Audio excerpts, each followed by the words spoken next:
Cricket होता है तो आपको देखें बहुत सारे लोग होते हैं, वो कहते हैं यार क्रिकेट में जाएगा, नाम भी मिलेगा, पहचान मिलेगी, पैसा भी बनेगा, फिर रिटायर हो जाएगा तो 1.25 लाख का हाथी बन जाएगा फिर, क्योंकि हमारे पास तो सारे 1.25 लाख वाला ही हाथी है ना, जो करते कुछ भी नहीं है। रेसलिंग को कभी ऐसा मकाम हासिल हो पाएगा पाकिस्तान में जैसे क्रिकेट को है?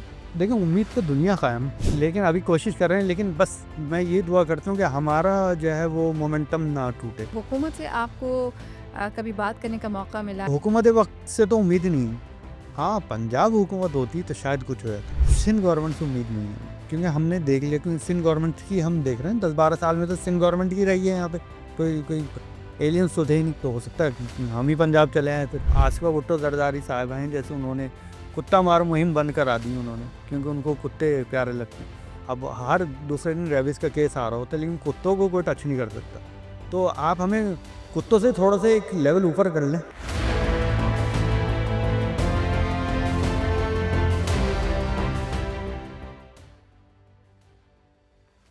अस्सलाम वालेकुम, मैं हूँ राफ़िया आवान एक नए पॉडकास्ट के साथ। नाज़रीन, पाकिस्तान में स्पोर्ट्स तो बहुत सारे खेले जाते हैं, लेकिन कुछ स्पोर्ट्स ऐसे भी होते हैं जिनमें बहुत ज़्यादा ताकत का मुज़ाहिरा करना पड़ता है। आप क्या खाते हैं, पीते हैं, कैसे लड़ते हैं, रिंग में कैसे उतरते हैं और क्या-क्या चैलेंजेस आप फेस करते हैं उस सारे वक्त से गुज़रते वक्त कि जब तक जीत ना जाएँ। हम जानेंगे ये सारी बातें। हमारे साथ मौजूद हैं जॉर्डन हुर। दुबई से उन्होंने ट्रेनिंग की है रेसलिंग की, न सिर्फ ये बल्कि इंडिया को भी उन्होंने हराया है और 100 से ज़ायद मैचेस जीत चुके हैं। और अगर फिगर की बात की जाए कि 100 में से जीते कितने हैं, तो 75% आज तक वो ये मैचेस जीत पाए हैं। 12-15 साल से वो मैचेस खेल रहे हैं। कैसे उन्हें ये शौक हुआ कि वो रेसलर बने, क्रिकेटर ना बने या फिर किसी और स्पोर्ट्स में ना जाएं, जैसे कि पाकिस्तान में लोग बहुत ज़्यादा दीवाने हैं क्रिकेट के, ये क्यों चूज़ किया और क्या-क्या मसाइल का उनको सामना है, जानेंगे हम जॉर्डन हुर से। अस्सलाम वालेकुम, thank you so much for joining us. वालेकुम अस्सलाम। कैसे हैं आप? मैं ठीक-ठाक हूँ। तो जॉर्डन हुर कौन है?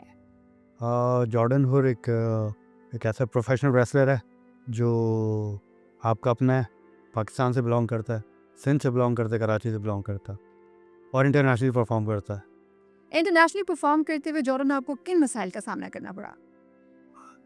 मसाइल तो एज सच कह लीजिए कि डेफिनेटली जब किसी भी आप फील्ड में जाते हैं, तो डेफिनेटली शुरू में बेसिकली तो कुछ आते ही आते हैं, लेकिन चूँकि पैशन था, एग्रेशन था और एक राइट पाथ था हमारे पास कि हमें कहाँ से स्टार्ट करना है, तो बहुत कुछ अचीव कर लिया अल्हम्दुलिल्लाह। अच्छा, कराची में आप पले-बड़े हैं, जैसे कि आपने बताया भी कि आपका सिंध से ताल्लुक़ है, तो अमूमी तौर पर एक तासुर सिंध में यही पाया जाता है कि लोग या तो डॉक्टर्स बन जाते हैं या इंजीनियर्स बन जाते हैं या ब्यूरोक्रेसी में चले जाते हैं, कोई और काम करते हैं, एजुकेशनिस्ट हो जाते हैं, लेकिन रेसलिंग की तरफ मैंने लोगों को कम ही आते देखा है। तो कैसे ये ध्यान आया आपको? देखिए जब मैं छोटा था तो भी मेरे कानों में मेरे जो पेरेंट्स थे वो कहा करते थे कि हमारा बच्चा इंजीनियर बनेगा। तो वक्त के साथ साथ खुद से एक रियलाइज़ हुआ मुझे कि यार मैं इस चीज़ के लिए नहीं बना। ऑब्वियसली एक पढ़ाई के तौर पे तो मैंने पढ़ा है, सारा कुछ स्टडी अपनी कंप्लीट की है, लेकिन मैं उसमें नहीं एक्सेप्ट नहीं कर पा रहा था मेंटली कि मैं आगे जाके एज ए डॉक्टर या इंजीनियर, क्योंकि मेरे अंदर वो जीन्स में एक चीज़ थी नहीं जो मैं उसको कर पाता। फिर अगर आप मेरी बैकग्राउंड देखें तो मेरा बैकग्राउंड कुछ इस रेसलिंग या कबड्डी या मैट रेसलिंग से रिलेटेड ही रहा है। मेरे नाना हिंदुस्तान में एक पहलवान हुआ करते थे। उस ओके। दौर में यकीनी तौर पे पहले ये वाली दौर प्रोफेशनल रेसलिंग तो थी नहीं, तो पहलवान हुआ करते थे। मेरे वालिद साहब एक प्रोफेशनल बॉडी बिल्डर थे जो अच्छे लेवल पे, डोमेस्टिक लेवल पे कर चुके हैं बॉडी बिल्डिंग। तो वो एक ऑटोमेटिकली मेरे अंदर एक मेरे ब्लड ये में एक चीज़ ताकत और ज़ोर आज़माई आपको घर से मिली, ये बावजूद इसके वो ये चाहते थे कि आप इंजीनियर बने? जी बिल्कुल, लेकिन वो जब कहते हैं ना, जब अंदर से एक कॉल आती है ना कि नहीं यार यही करना है, तो फिर यही करना है। और फिर बचपन से इंटरेस्ट भी कुछ ऐसे ही था कि हम अपने सारे जितने भी सिबलिंग बहन भाई हम सब मिलके और रेसलिंग टीवी पे देखा करते थे। तो वो फिर देखते फिर जब एक लगन थी, तो फिर उसका रास्ता भी ढूँढा कि कहाँ कैसे करते हैं, क्योंकि ऐसा क्या है जो हम पाकिस्तानी नहीं कर सकते? नहीं कर हम सिर्फ देखने के लिए तो नहीं पैदा हुए ना। मैं देखता था कि इतने सारे, यहाँ तक कि इंडिया के रेसलर्स मैंने जब देखे तो फिर मैं थोड़ा-सा चौंका था कि यार ये हाउ इज़ दिस पॉसिबल कि जब इंडिया, जो कि हमारे साथ जिसका बॉन्ड हुआ है, इंडिया पाकिस्तान की तारीख़ पैदाइश में 1 दिन का ही फ़र्क हुआ, पाकिस्तान 1 दिन बड़ा है। तो इंडिया से हार गए या हरा दिया? नहीं, मैं इंडिया से अल्हम्दुलिल्लाह मैं जीता हूँ। जब भी मेरा आमना-सामना हुआ है, एक दफ़ा उनका रेसलर कौन मैच था पे आपके सामने? मेरे सामने गोपाल शर्मा एक रेसलर था, जो कि ग्रेट कल ही आपने नाम सुना होगा WWE के रेसलर है उसका, क्योंकि अब वो तो खुद तो रेसलिंग करता नहीं, अब वो अनफिट हो चुका था, ऑब्वियसली रिटायर हो चुका, तो उसका ही स्टूडेंट था, मैं उसको बीट कर चुका हूँ एक हार्डकोर मैच में। इसके अलावा उनके बहुत सारे रेसलर हैं जो वो जो है होटल रूम से भी भाग चुके हैं। तो इंडियन रेसलर को हरा के तो एक अलग ही तरह की मेरे ख्याल से डबल खुशी हुई होगी। जी अल्हम्दुलिल्लाह बहुत ज़्यादा खुशी थी, उन्हीं के ही रिंग में जब मैंने पाकिस्तान का फ्लैग लगाया। लेकिन रिंग में जी जी बिल्कुल। इंडिया जाकर जी इंडिया जाकर। इंडिया जाके से क्या कहते हैं आप, पिटाई करके आए? जी बिल्कुल, मैं उनको वहीं पे जाकर, जब की बात है जब इंडिया पाकिस्तान का बहुत ज़्यादा जो कि एक क्लैश था। वो क्लैश चल रहा था, बहुत ज़्यादा हीट था, तो अल्हम्दुलिल्लाह मैंने वहाँ जाकर वहाँ पे वीडियोज़ हैं, पूरे फाइट्स हैं, सारा कुछ है सोशल मीडिया पे। तो आप जब दुश्मन मुल्क में जाकर उनके लोगों के बीच में, उनके क्राउड के बीच में, उनके सामने खड़े होकर खेलते हैं, तो आपको अपना वतन या वो एक सेफ स्पेस महसूस हो रहा होता है कि आपका कॉन्फिडेंस हिल रहा होता है कि ये लोग भी इंडिया के हैं, रिंग भी इंडिया का है, रेसलर भी इंडिया का है, कॉन्फिडेंस शेक होता है? नहीं, मैं आपको बताऊँ, मैं कुछ चीज़ें मैंने ऑब्ज़र्व की हैं पर्सनली कि वहाँ के जो लोग होते हैं वो अक्सर लोग इतने ख़राब नहीं होते हैं। लोग वहाँ पे इतने नहीं जितना ऐसे हम मूवीज़ में देखते हैं इनकी। मूवीज़ वो तो से सेलेक्ट थोड़ा-सा प्रोपेगेंडा। डिफरेंट होता है। हाँ, बिल्कुल। तो या उनके जो आप देख लें उनके पॉलिटिशियंस हो गए, या उनके उनके जो रिमार्क्स होते हैं अबाउट पाकिस्तान, वैसा नहीं होता। वहाँ के लोग, वहाँ की लड़कियाँ हमें ज़्यादा सपोर्ट करती हैं पाकिस्तानी लड़कों को। लड़कियां सपोर्ट जी, करती बिल्कुल। हैं इंडिया की जी, आपको ज्यादा, जी। तो फिर फैंस आसपास होते हैं तो घर वाली तो नाराज होती होगी। हाँ, लेकिन ये तो हमारा एक प्रोफ़ेशन है, तो ज़ाहिर है वो 21 समझ जाते हैं, फैमिली भी होती हैं। वैसे दैट भी आप सारा बड़े सब। गोरे चिट्टे पठान लग रहे हैं, आप कराची वाले तो लग नहीं रहे हैं। जी, और इंडिया की लड़कियां फैन हो जी। तो फिर क्या ऑटोग्राफ वगैरह देकर आते हैं? अब तो देखें, बात ऑटोग्राफ से बहुत आगे जा चुकी आगे चलिए, है। सेल्फी पे आ गए। जी, सेल्फ़ीज़ पे आ गई है। फिर अब तो आपके हाथ में अगर मोबाइल फ़ोन है तो फिर तो आपको, अब तो दूरी दूर ही नहीं, सब कुछ पास है। ख़ैर, ये एक मैं आपको एक जेस्चर बता रहा था कि इस समय वो ज़्यादा सपोर्ट करते हैं। इन ज़्यादा रिंग जब होते हैं तो वो हमारे स्टंट ज़्यादा कर रहे होते हैं। ये अच्छा। मैंने नोट किया। हो सकता है ना कर दो, किसी को अगर वो किसी को पसंद नहीं करते, दैट मीन्स वो पसंद नहीं करते। तो chanting is a different thing. अगर वो आपको पसंद करते हैं तो फिर वो आपका नाम लेते हैं, आपको पुकारते हैं, ये आपकी यही एक विक्ट्री। उससे ज़्यादा आपको जोश और वलवला महसूस होता है। और जब आप गिरते हैं, लोग कोई कहते हैं कि यार उठो, लड़ो, फाइट बैक करो, फिर अंदर से एक जो है एक एनर्जी और ज़्यादा बूस्ट होती है। अच्छा, जैसे कि आप बता रहे हैं कि ना सिर्फ वो माहौल बहुत ज़बरदस्त होता है, लोग चैंट कर रहे होते हैं, आपका नाम पुकार रहे होते हैं और आप फाइट बैक कर रहे होते हैं, इसके मराहिल भी ज़रा देखने वालों को बताइए कि बेसिक क्या होता है, कितने दफ़ा आपस में आप लोग रेसलिंग करते हैं और फिर किसी दूसरे पॉइंट तक पहुंचते हैं और फिर फाइनल में क्या होता है, मुख्तसरन ज़रा जानना चाहेंगे। इसमें देखिए ट्रेनिंग्स होती हैं हमारी, जो है रेसलिंग तो एक समझ लीजिए कि हमारे लिए बहुत एक ईज़ी है, एक पीस ऑफ केक होता है। उससे पीछे जो कोशिश होती हैं, जो ट्रेनिंग्स हमने की होती हैं, जो इंजरीज़ हमने सर्वाइव की हुई होती हैं, वो ज़्यादा टफ होती हैं। जिसमें हमें अपना कार्डियो भी देखना होता है, हमें स्टैमिना भी देखना होता है, मसल मेमोरी लेकर चलना होता है, हमें बॉडी को भी देखना होता है, मसल्स भी ग्रो करने होते हैं। मसल्स भी एक पैटर्न पे ग्रो करने होते हैं हमें। ऐसा नहीं है कि हम इतने ज़्यादा ग्रो कर लेंगे, इतने मोटे हो जाएँ कि हम अपना स्टैमिना लूज़ कर दें इन रिंग। तो वो सब करने के बाद फिर हमारी पहचान बनती है कि आया हम किस लेवल पे हैं। क्या हम हाई फ्लाई कर सकते हैं? क्या हमारी बॉडी में इतनी स्ट्रेंथ है कि हम बहुत ज़्यादा हाइट से अगर गिरेंगे तो उठ भी सकेंगे, नहीं सकेंगे? तो ये सारे ट्रेनिंग में डिसाइड हो जाता है कि ये कितना कैपेबल है। 24 घंटे में कितनी देर ट्रेनिंग होती है? ट्रेनिंग तो 1 घंटा 2 घंटा इसमें बस। ट्रेनिंग है बस। लेकिन वो ऐसी होती है कि मैंने देखा है पाकिस्तान के बहुत बड़े-बड़े मार्शल आर्टिस्ट हो गए, या एमएमए फाइटर्स हो गए, या जुजुत्सु वाले हो गए, या बॉडी बिल्डर्स हो गए, वो 10 मिनट नहीं कर पाए। अच्छा, वो ट्रेनिंग है, क्योंकि इसकी ट्रेनिंग बहुत टफ है। रेसलिंग की ट्रेनिंग एक आम ट्रेनिंग से क्या मुख्तलिफ बहुत होता है? ज़्यादा डिफरेंट होती है। इसमें आपके पास सेकंड चांस नहीं होता। देखें, रेसलिंग का मैच का सबसे बड़ा जो डिफ़िकल्ट चीज़ होती है कि उसके टाइम ज़्यादा होते हैं, यानी नॉकआउट मैच नहीं होता हमारे रेसलिंग में। एमएमए का आप मैच देखेंगे, वो एक पंच उसको अगर लग गया और नॉकआउट हो गया तो वो ये समझ लीजिए उसके 10 सेकंड में मैच ख़त्म। ओके। हमारी रेसलिंग में ऐसा नहीं होता। हमारी रेसलिंग में नॉकआउट नहीं करना होता है। हमारी रेसलिंग में स्टैमिना पे फाइट होती है। आया सर्वाइव कितनी देर करता है, लड़ पाता है नहीं पड़ता। क्योंकि आप एक नॉर्मल इंसान जब आप देखेंगे, उसका सबसे बड़ा लूप होल जो होता है फाइट्स में, नॉर्मली जैसे हम पहले जब हम फाइट्स को नहीं समझते थे या फाइटिंग को नहीं जानते थे, हम जब कहीं लड़ते थे, ऑब्वियसली कॉलेज में यूनिवर्सिटीज़ में हो जाती, तो 1-2 मिनट लड़ने के बाद हमारे हाथ नहीं उठते। एक स्टैमिना हमारा बिल्कुल एक जो है ना, ये समझिए ख़त्म हो जाता है, हमारा हाथ ही नहीं उठता। हम चाहते हैं लड़ना लेकिन हमारे हिम्मत हाथ खत्म है। हिम्मत ख़त्म हो जाती, या हमारा साँस फूल जाता है। तो उस सब चीज़ों को जो है तो थोड़ा-सा हिम्मत को मेंटेन करने के लिए कोई इंजेक्शन वगैरह भी लगाए जाते हैं? कुछ दवाएँ भी ऐसी खाई जाती हैं एक या तो देखिए ये तो मिथ है एक तरह की ख़ास तौर पे पाकिस्तान में, कि इस तरह के कोई स्टीरॉयड देखिए जहाँ यूज़ होता है वहाँ यूज़ होता है। आप बॉडी बिल्डिंग को अगर लेके चलेंगे तो शायद वहाँ पे यूज़ होता होगा।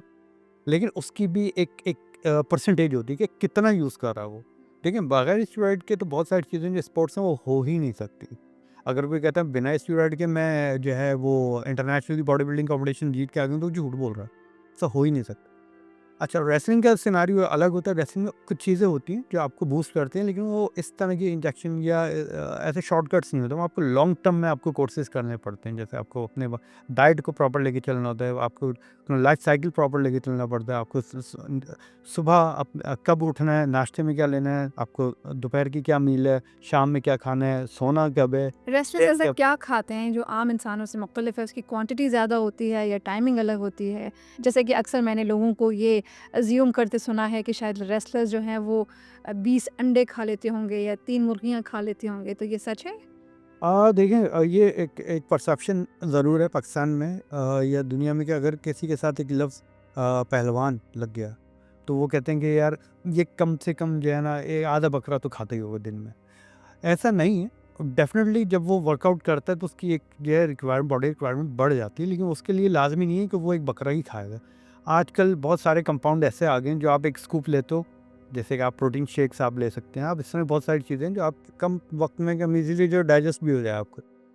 ऐसा नहीं होता कि ये बहुत सारी चीज़ें बहुत ज़्यादा खाता होगा, ये बहुत ज़्यादा तो ऐसा होता नहीं है, एक परसेप्शन है। डाइट कैलकुलेटेड होती है, लाइफ़ साइकिल बड़ा कैलकुलेटेड होता है हमारा।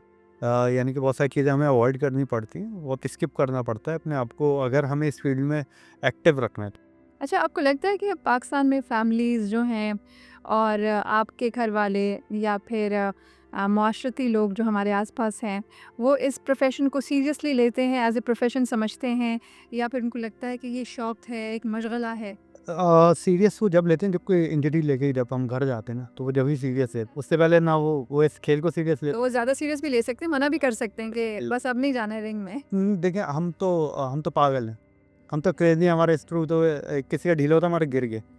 तो हमने तो बेसिकली इस चीज़ को स्टार्ट किया। मैं बिल्कुल पायनियर्स में से हूँ, यानी कि हम जो बैच था जिसने रेसलिंग को पढ़ा है सबसे पहले, उनमें से एक मैं हूँ। तो हमारे तो पीछे होने का सवाल ही नहीं पैदा होता था।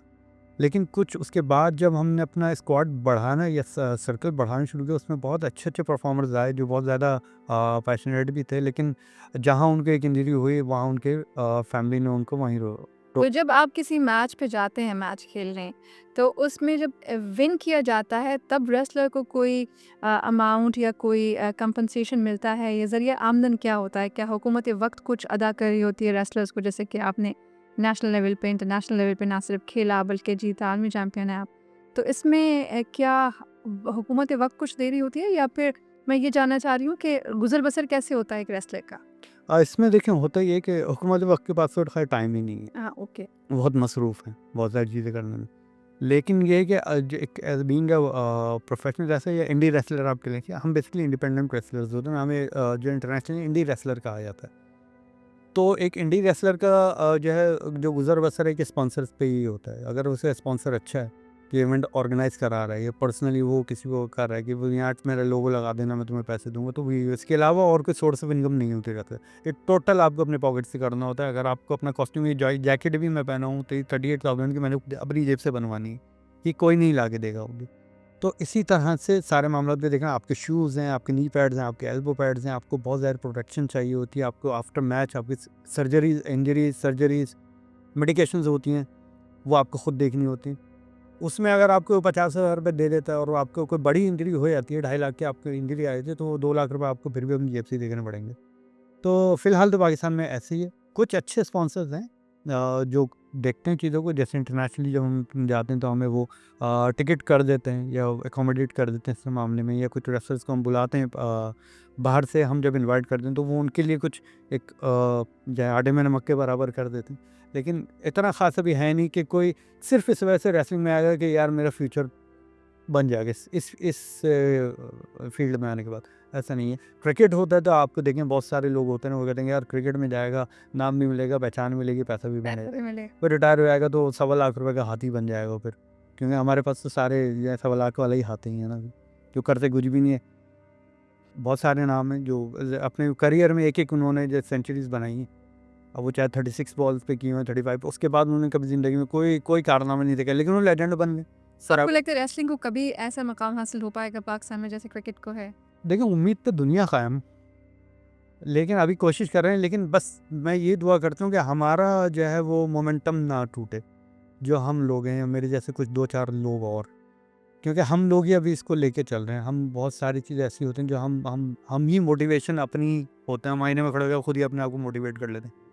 ऑल्दो हम अपने हमारे बारे में अगर आपको जानना हो, अगर आप गूगल करेंगे तो आपको इंटरनेशनल आर्टिकल्स मिलेंगे हमारे ऊपर।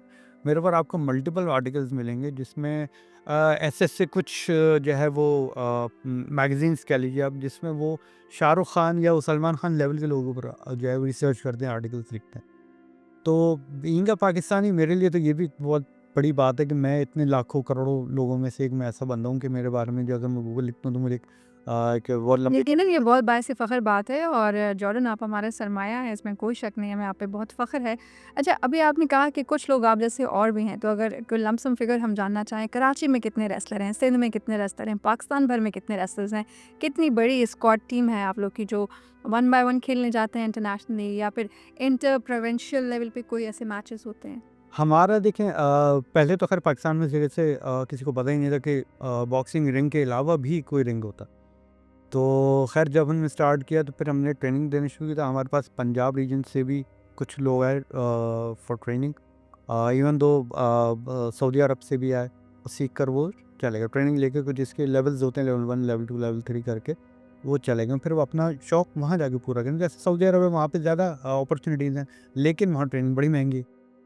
तो वो हमारे यहाँ से आकर हमसे ही सीख कर वो वहाँ जाकर परफॉर्म करते हैं। तो इस तरह से पंजाब से आए, सिंध से, इंटीरियर सिंध से आए, तो और पेशावर से हैं कुछ स्टूडेंट्स, तो वो यहाँ से सीख कर अपने अपने एरियाज़ में जाकर उन्होंने वो अपने तौर से कोशिश कर रहे हैं वहाँ जाके। लाहौर में है, लाहौर में बाकायदा एक रेसलिंग चल रही है, वहाँ पे भी हमारे ही स्टूडेंट्स हैं जो काम कर रहे हैं। तो हमारे पास तकरीबन है अभी इन हाउस कराची में जो है 25 से 30 रेसलर्स हमारे पास रेडी हैं परफॉर्म करने के लिए। परफॉर्म के जी, और इसके अलावा जो हैं जो ऑन एंड ऑफ चलते हैं, वो हमारे पास एक स्क्वाड है 50 का तकरीबन, कि हम उनको अगर ज़ाहिर है कुछ इंजर्ड भी होते हैं, कुछ लीव पे भी होते हैं, तो उनके एक अल्टरनेट हमारे पास होते हैं वैसे। तो वो जो 25 से 50 रेसलर्स हैं, वो एक जगह आ रहे हैं, ट्रेन हो रहे हैं, तो इट साउंड्स लाइक कोई ऐसा इदारा मौजूद है जहाँ वो आकर ये खेलते हैं। रिंग, अब ऑफ कोर्स वो रिंग में प्रैक्टिस करते होंगे, आप उनको सिखा रहे हैं, तो क्या ऐसा भी आपने कोई सेटअप बना रखा है? जी, जी, बिल्कुल। कुछ इदारे बन के कुछ ख़त्म हो गए, कुछ रह गए। स्टार्ट हमने किया था आरओएस से, रिंग ऑफ स्लैम हमने एक स्टार्ट लिया था। Ring of slam, okay. तो रिंग ऑफ स्लैम एक अरसे चला रहा, फिर वो स्प्लिट हो गया था। फिर उसमें से एक जो है वो ब्रांच निकली थी पीडब्ल्यूएफपी की, pro wrestling federation of Pakistan की। देन वो कुछ किसी वजह से वो दोनों ही नहीं चल सकी, तो फिर एक ब्रांच बनी रेवोल्यूशन ईस्टर्न रेसलिंग के नाम से। अभी रेवोल्यूशन ईस्टर्न रेसलिंग यानी कि आरईडब्ल्यू एक प्लेटफॉर्म है जहाँ से ट्रेनिंग दी जाती है और उसको आगे लेके चल रहे हैं। आपने ये कैरेक्टर्स कैसे सोचा? नाम जॉर्डन आपका असल नाम है, ये नाम आपको रिंग ने दिया है या लोगों ने दिया है? और आपके कैरेक्टर एक्चुअल में क्या है? विलन वाला है या कोई सपोर्टिंग कैरेक्टर है, और क्या सोचते हैं आप उस कैरेक्टर के? मेरा भी देखते तो कैरेक्टर मुझे थोड़ा विलन विलन हाँ, हाँ, हाँ, कुछ ऐसे ही है। मेरा जैसे जो बेसिकली जो नाम है वो जॉर्डन हुर, आपने देखा होगा। हुर का मैं आपको डिफाइन कर दूं कि वैसे तो अगर उसका एक हिस्टोरिकल नेम है, लेकिन उसका मतलब है आज़ाद, यानी हुर्रियत का शायद आप उसको एसोसिएट कर सकते हैं। आज़ाद जो कैद में नहीं रहते, थोड़ा सा आज़ादी पसंद होते। बाकी जॉर्डन जो है वो मेरा रिंग नेम जो है वो मुझे ऑर्गेनाइजेशन ने दिया था, जो हर रेसलर को एक रिंग नेम दिया जाता है, तो वही उसकी आइडेंटिटी होती है वो। तो जॉर्डन हुर है मेरा ऐसी नाम। कैरेक्टर। जी, कैरेक्टर, और कैरेक्टर मेरा एंटी हीरो है। ओके, जी, तो यानी आप विलन हैं। कह एंटी हीरो तो विलन ही होता है, मान कह सकते हैं, हाँ, लेकिन नहीं, बिल्कुल विलन नहीं कह सकते। एंटी हीरो होता है। एंटी हीरो फिर वो अगर समटाइम विलन भी एक हीरो की क्लास में आ रहा होता गब्बर वाला, है। जी, गब्बर वाला विलन। ऐसे ही। तो हीरो जो खुद को प्रोजेक्ट करते हैं, उनकी साइकी में, रिंग में, और जो खुद को एंटी हीरो प्रोजेक्ट करते हैं, क्या फ़र्क क्या होता है? बहुत फ़र्क होता है। जो हीरो होता है, एक मिसाल है, वो बड़ा एक वो बिलीव करता है कि मैं जो करूँगा मैं बिल्कुल खेल में रहते हुए करूँगा, मैं कुछ भी चीट नहीं करूँगा, या मैं कुछ भी ऐसे कोई मूव अप्लाई नहीं करूँगा जिससे उसको सीवियर इंजरी हो जाएगी, या वो ऑडियंस के साथ बड़ा जो है वो डिस्ट्रैक्टफुल रहता है। लेकिन एंटी हीरो हो गया या हील हो गया, वो इन चीज़ों को जो है बिल्कुल वो केयर नहीं करता है, वो ना उसको किसी के सेंटिमेंट्स का वो होता है, वो बस अपने आप को देखता है, उसको जो सही लग रहा है वो वही करता वो एक तरह का जिलाद होता है, उसके सीने है। में दिल नहीं होता, उसको कोई परवाह नहीं होती है, हाँ वो बिल्कुल। मार डालता है हाँ और क्या, आउट अपने अपने रूल ऑफ गेम्स के साथ खेलता है ऐसे। बिल्कुल ऐसी है। वो चीट करने में नहीं सोचता कि यार चीट करूँगा मेरी इमेज को क्या होगा, या इसको क्या हो जाएगा, कि लोग क्या कहेंगे, वो फिक्र नहीं करता। या वो अगर उसका गेम जो उसको डिस्क्वालीफाई भी हो जाता है तो वो खुश हो जाता है। आवाम एंटी हीरोज को ज़्यादा पसंद करती है या हीरोज को? हमारी आवाम तो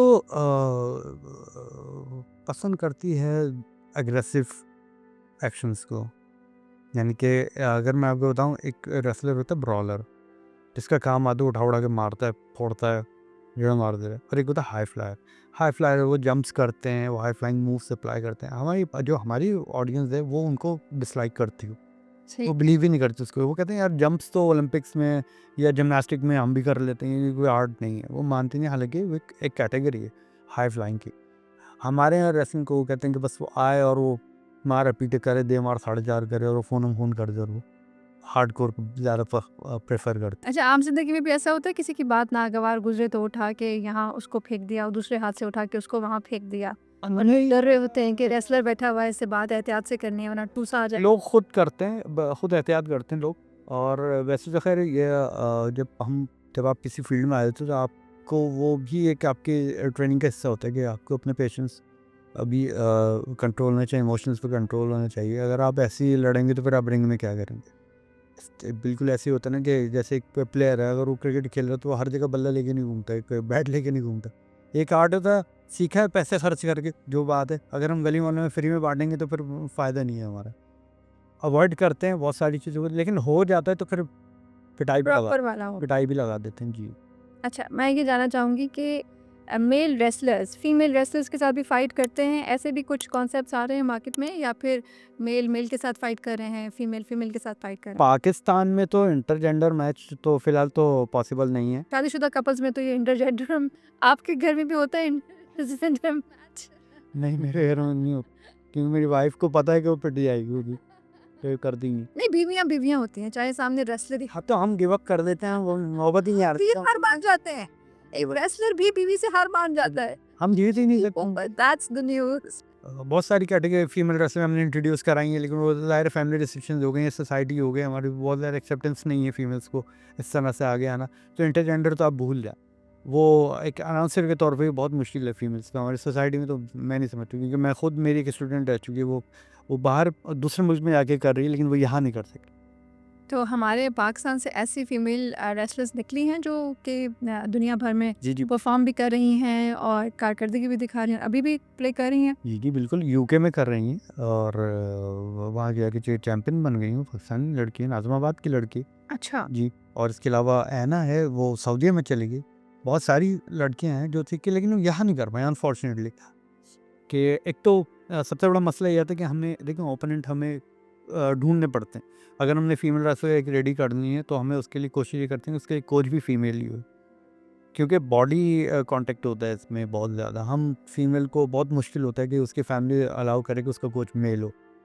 तो हम अगर एक फीमेल रेसलर को बेसिक्स उसको सिखा देते हैं, तो हम कोशिश करते हैं कि उसके लिए एक फीमेल रेसलर भी हो, ये जो जिसके साथ वो प्रैक्टिस करके अपने आप को ग्रूम करे। तो उनका भी यही सारा कुछ होता है, वैसे ही स्टैमिना, वैसे ही तो उससे पहले बिल्कुल। तैयारी, और या फिर फीमेल रेसलर की कुछ और तैयारी डिफरेंट होती है? क्योंकि वैसे एक तासुर आम यही होता है ज़हन में कि अल्लाह ने औरत को सिनफ़ नाज़ुक, सिनफ़ ज़ईफ़ बनाया है। तो क्या वाक़ई आप तो चूँकि वर्ल्ड चैंपियन हैं, तो आपने ट्रेन भी की हैं ख़वातीन, तो क्या ऐसा है कि वो सिनफ़ नाज़ुक होती है या वो रेसलर बन जाती है? आ, देखें, इस चीज़ हमारे यहाँ के हिसाब से तो आप कह सकते हैं कि ऐसा ही है, सोच है कि, लेकिन ऐसा मैंने तो नोटिस नहीं किया। हाँ, ये ज़रूर है कि कई लड़के मैंने सिनफ़ नाज़ुक बहुत देखे इस हवाले से, जो नहीं कर पाए। ऑल्दो वो तो लड़के थे ना। और लड़कियां मैंने ऐसी देखी हैं जो वो उनको चोट भी लगी, वो गिरी भी हैं, फिर दोबारा उन्होंने कहा नहीं कोच हमें करना है, ये करना है, तो दोबारा एक इंजरी को हील होने में कितना वक़्त लग जाता है?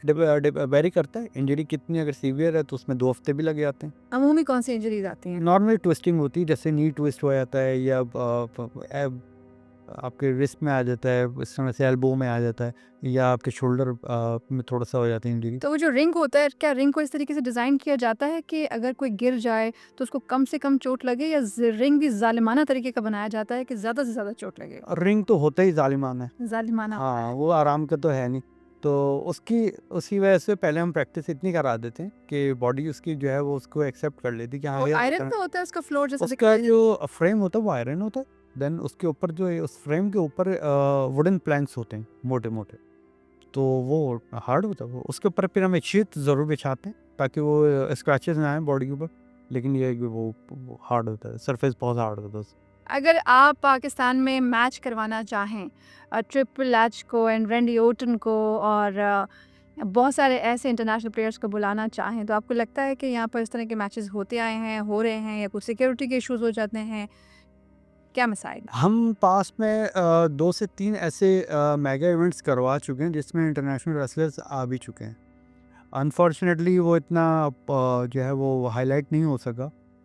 जैसे कि अभी हम बात कर रहे थे राइनो की, तो राइनो हो गया, अल्बर्टो डेल रियो हो गया, ये बड़े नाम हैं। और कर्ट एंगल हो गया। इस तरह के बहुत सारे ऐसे नाम हैं जो पाकिस्तान आकर परफॉर्म करके चले भी गए।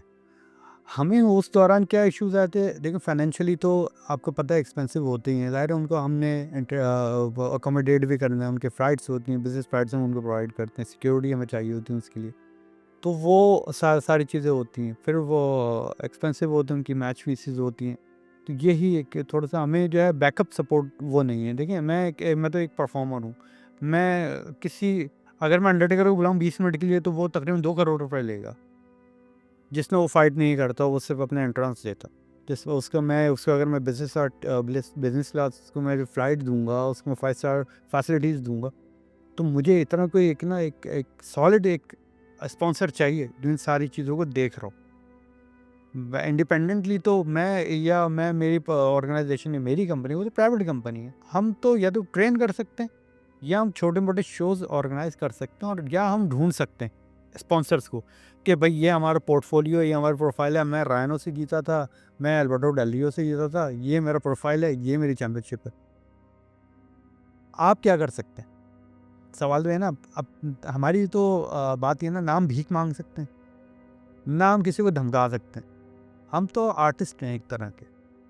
तो हमें तो अगर पाकिस्तान हो गया या कोई भी ऐसा ऑर्गेनाइजेशन या प्राइवेट आप इदारा देख लें, अगर वो ये समझते हैं कि उनको पाकिस्तान के लिए, हाँ जैसे कि हम पाकिस्तान के लिए कर रहे हैं, हमें अगर सिर्फ अपने लिए करना होता तो मैं भी शायद यूरोप चला जाता। यूरोप में हर कंट्री में जो है ना 3600 प्रमोशन है रेसलिंग की, और वो हफ्ते में 4 से 5 फाइट्स इजीली दे देते। अगर आपको पाकिस्तान में स्पॉन्सर नहीं मिल रहा, तो आप इंटरनेशनल स्पॉन्सर्स को क्यों नहीं अट्रैक्ट कर रहे पाकिस्तान में?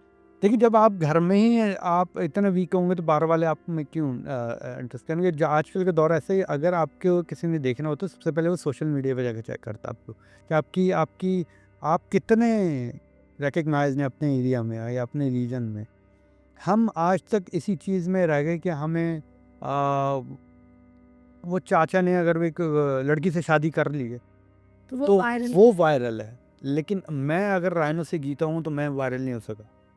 चीप तो पॉपुलैरिटी। आप ये कह सकते हैं ना कि हमारी तरजीहात क्या हैं, हम क्या दिखाना चाहते हैं। अब मैं हम आप एंड हैसलबॉम थोड़े इतने अजीब हो गए हैं कि हमें खुद भी नहीं पता लग रहा है कि एंटरटेनमेंट क्या है, और creating fun of somebody it's totally different thing. तो हुकूमत से आपको कभी बात करने का मौका मिला, या कभी हुकूमत में, मैंने आपसे कहा ना, टाइम नहीं है। हुकूमत में हमारे एक साहब हैं जो गवर्नर साहब हैं उनको हम कहते हैं। वो चूड़ियाँ और मेहंदी लगवाना तो उनको बड़ा पसंद है, लड़कियों को, चांद रात हो गया कोई भी। लेकिन वो किसी एथलीट से मिलना पसंद नहीं करते हैं, क्योंकि पर्सनली मैंने उनको रिक्वेस्ट किया था एक दफ़ा। उन्होंने उनका ऑफिस जाकर कि भाई मुझसे मुलाकात करें। मैं भीख नहीं मांगता, हम भीख नहीं मांगते हैं, या हम आपसे डोनेशन नहीं मांगते। हम कहते हैं हमारे साथ बैठ के बात करें। हम अपने यूथ को एक डायरेक्शन देना चाहते हैं इस स्पोर्ट्स के थ्रू। लाज़मी नहीं है कि अगर अगर पूरे 15-16 करोड़ में से 14 लड़के अगर क्रिकेट के लिए आपने मख्तस करने, तो बाकी कहाँ जाएंगे? सारों को तो क्रिकेट पसंद नहीं है ना भाई। अगर आज आपको स्पॉन्सर मिल जाए, तो आपको क्या लगता है आपको कराची से, सिंध से कितने रेसलर मिल जाएंगे? बहुत मिलेंगे, बहुत अच्छा टैलेंट मिलेगा। मैं आपको बताऊँ ऐसे-ऐसे मैं आपको टैलेंटेड लोग दिखाऊँ जिनको वो इंटरनेशनल रेसलर्स हैरान होते हैं। एक मैं आपको बताऊँ सैमी गुवारा एक रेसलर है एईडब्ल्यू का होता है। वो मुझसे पूछ रहा था कि आपकी डाइट क्या है? मुझे बता। आपका स्टैमिना कैसा है? क्योंकि मैंने 70-70 मिनट की फाइट्स खेली हैं नॉन स्टॉप। वो भी नहीं परफॉर्म करते। 70 मिनट बहुत होते हैं। 8 मिनट की फाइट्स खेलते हैं ये इंटरनेशनल जो डब्ल्यूडब्ल्यू होता है 8 मिनट 9 मिनट उसके बाद वो गेम ख़त्म हो जाता है उनका। लेकिन मैंने परफॉर्म किया और उन्होंने अब वो वहाँ मौजूद होते थे वो देखते थे। तो इसलिए कि हम बस अल्लाह का करम कह लें आप या क्या कह लें हमें शौक ज़्यादा है। तो वार्डरोब की भी कुछ बात कर लेते हैं आपकी। वार्डरोब कैसे डिज़ाइन करते हैं, डिज़ाइन करवाते हैं, या कुछ इंटरनेशनल ब्रांड्स हैं जहाँ से आप अपना लिबास बनवाते हैं अपने मैच से पहले? कुछ स्पेशल करते हैं? जब हम अक्सर देखते हैं हम बहुत शौक से बचपन में देखते थे रेसलिंग, तो हम देखते थे कि अब ये मोमेंट है जब रेसलर एंटर हो रहा है, तो उन्होंने बड़े खूबसूरत से जैकेट्स पहन रखे होते थे या चेहरे पे कोई ऐसे मास्क लगाए होते थे या कोई लाइट्स पकड़ी होती थी। तो ये कैरेक्टर वो बना रहे होते हैं या हर दफ़ा हर मैच के लिए वो इतना एक्सपेंस बेयर कर रहे होते हैं, या उसकी रिक्वायरमेंट होती है उसको अट्रैक्टिव बनाने की? ये अट्रैक्टिव बनाने की एक ड्राइव है, हर एक कैरेक्टर का होता है उसकी एक पहचान होती है कि वो उसने अब इसी तरह से आना है उसका एक ये इसलिए ट्राउज़र होगा जैकेट होगा टी शर्ट या उसके जो उसने ड्रेसअप किया हुआ तो वो हर दफ़ा का उसका होता है। हाँ ये ज़रूर है कि उसके रिप्लेसमेंट में कोई ख़ास कोई इवेंट है तो उसमें वो मज़ीद कुछ उसके अंदर ऐड ऑन कर ले वो चीज़ें तो वो सब कुछ वो तो चल रहा होता है सारी चीज़ें सब लेके चलना पड़ता है। हर एक कैरेक्टर की अपना अलग होता है। मास्क होते हैं रेम स्टेज हुए कभी ब्लू मास्क लगाते कभी रेड लगाते कभी ऑरेंज लगाता होता मास्क के पैटर्न वही होता कलर स्कीम जो है वो थोड़ी सी चेंज हो जाती है। जॉर्डन, हमारे इस प्लेटफॉर्म से देखने वालों को कुछ कहना चाहेंगे, हुकूमत वक्त को कुछ कहना चाहेंगे, नए आने वाले जो आपको ज्वाइन करना चाहते हैं उनको कुछ कहना चाहेंगे, या इंटरनेशनल ऑर्गेनाइजेशंस को कुछ कहना चाहेंगे? प्लस मैं ये भी चाहूँगी कि जाते जाते आप ये भी बताएं कि आप रेसलिंग के लिए क्या करके जाना चाहते हैं इस दुनिया से? देखें जो देखने वाले हैं जो पाकिस्तान पब्लिक है या हमारे जो लोग हैं मैं कहता हूँ कि आप अपनी जो है वो रिमार्क्स देने से पहले जैसे आप देते हैं कि आप सोशल मीडिया पे आके आप टॉन्ट करते हैं इस तरह के मैं कहता हूँ आप पहले देखें फिजिकली आप आएँ खुद आके देखें जो शोज़ होते हैं जैसे कराची में हम हर महीने हम परफॉर्म करते हैं कहीं ना कहीं हम अपने रिंग लगाते हैं तो आप आएँ देखें उसको आप देखें कि क्या किस तरह से शो होता है प्रोग्राम हो कितना कैसे रेसलिंग होती क्या है इसमें क्या है किस तरह से क्या आप फेक कहते हैं तो फेक है या नहीं है क्योंकि आप स्क्रीन पे देखने स्क्रीन पे तो आप सुपरमैन को भी देखते हैं तो सुपरमैन तो रियल नहीं है ना या आप स्पाइडरमैन भी देखते हैं ना वो आप नहीं कर सकते हैं रियल में तो जब तक आप खुद आगे नहीं देखेंगे आपकी जो है ना वो माइंडसेट चेंज नहीं हो सकता वरना आप अगर आप ये बोलेंगे कि नहीं वो जेफ हार्डी ऐसे कूदा था और वो केन के लगी नहीं थी किक और केन ने सेल कर लिया था ऐसे करके तो इसका मतलब है कि पूरे दुनिया की रेसलिंग फेक हो गई तो ऐसा नहीं है आप आएँ रेसलिंग को देखें दूसरी चीज़ ये है कि मैं तो कर ही रहा हूँ 10-12 साल हो गए मज़ीद मैं कर ही रहा हूँ मैं इवेंट्स ऑर्गेनाइज कर रहा हूँ मैं चाहता हूँ कि देखिए हुकूमत वक्त से तो उम्मीद ही नहीं है ख़ास तौर पे हाँ पंजाब हुकूमत होती तो शायद कुछ हो जाता सिंध गवर्नमेंट से उम्मीद नहीं है क्योंकि हमने देख लिया कि सिंध गवर्नमेंट की हम देख रहे हैं 10-12 साल में तो सिंध गवर्नमेंट की रही है यहाँ पे कोई कोई एलियंस तो थे ही नहीं तो पंजाब हुकूमत अगर होती तो शायद स्पोर्ट्स के लिए वो काम कर जाती हैं लेकिन अनफॉर्चुनेटली वो नहीं है तो हो सकता है हम ही पंजाब चले आए फिर क्योंकि यहाँ पे नज़र नहीं आ रहा बाकी ये है कि हो सकता है कि आसिफा भुट्टो जरदारी साहब हैं जैसे उन्होंने कुत्ता मार मुहिम बंद करा दी उन्होंने क्योंकि उनको कुत्ते प्यारे लगते हैं अब हर दूसरे दिन रेबिस का केस आ रहा होता है लेकिन कुत्तों को कोई टच नहीं कर सकता तो आप हमें कुत्तों से थोड़ा सा एक लेवल ऊपर कर लें हमें भी कुछ समझ लें कि हम आर्टिस्ट हैं तो हमारे लिए भी कुछ सोचें जरदारी साहब हैं या बिलावल भुट्टो जरदारी साहब हैं सिंध गवर्नमेंट तो यही है।